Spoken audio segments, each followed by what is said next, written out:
enjoy it. Ladies and gentlemen, it's gonna keep one coming to stage, Mr. Danny Recio, everybody. Come on, Danny.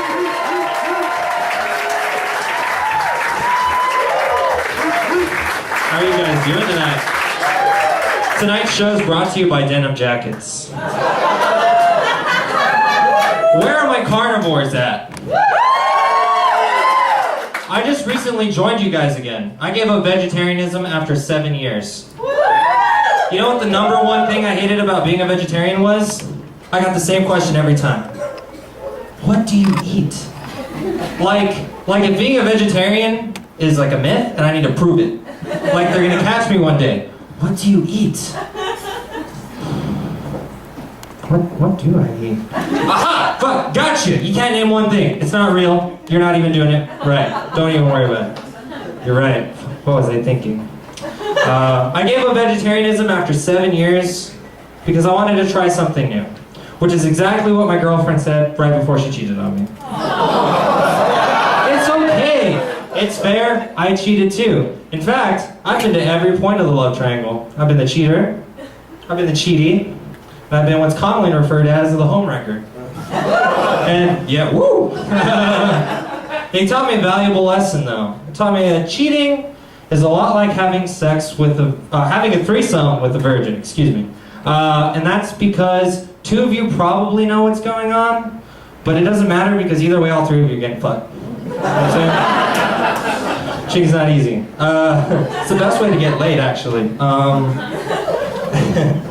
So my friends have been encouraging me to go out there, move on, try to meet more people, so I go try to spit game at the honeys, as my homies would say. And I see this girl across the club, and she's got the whole package. She's got rhythm, she's got a pulse.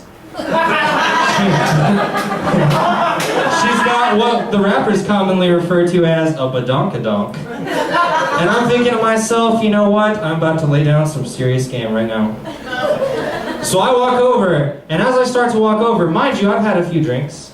I start to walk over and I realize she's about yay high. And as I get closer, that yay high turns into about yay high. And I realize she's not the whole package, she's half the package. And that's not a badonkadonk, that's a badinkadink. It's okay, you know, I wish it came with a label and it said, objects in the club might be shorter than they appear. I tried it though, I gave it my best shot. It didn't work out. She wasn't big on small talk, and we never saw eye to eye on anything.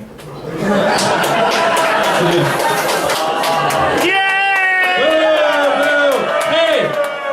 Do you think she knows she's short? I'm sure she does. She's figured it out by now. I don't know if anyone can even guess this. I'm from Mexico, Texas. In other words, I'm from El Paso and from the Valley. I'm basically born and raised on the border, but I look like I just left a bar mitzvah. I look like Michael Cera on the outside, but I feel like George Lopez on the inside. My mother, she tells me, Mijo, you should have seen the look on your father's face when you were born. I'm sorry, your father. She's a real sweet lady, I'll tell you. But, you know, I mean, I think things are a little bit different. I mean, looking the way I do and being Hispanic, like, to the core, you know, it's you know what that means? It means I can do the Mexican hat dance, but with no rhythm. I like to think they kept me around, though, because they don't like to answer the door, and that's a true fact. And there was probably nothing better than letting the little white boy answer the door, just in case ICE or the Border Patrol ever showed up, and they come out, and they're just like, oh, send him. You know, they're expecting like, oh, I tengo chicles, but you know. I open the door, and I'm just like, hello, sir, what are you doing? How are you doing? Son, I'm looking for the Recio family. I'm like, oh no, this is the Schwartz, dude. Yeah. 4 houses down, man. Looking around, I was like, oh God, oops. My apologies, I'm gonna let you go. I'm like, all right, thank you, and close the door on them.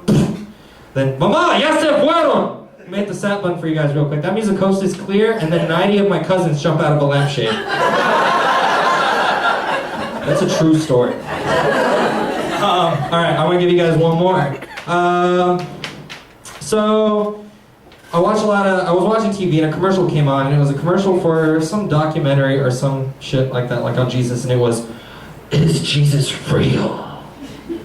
I was like, I don't, you can think we're missing the point, but you know what? It got me thinking. I was like, you know what?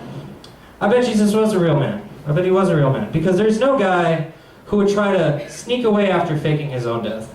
It had to have been a dude.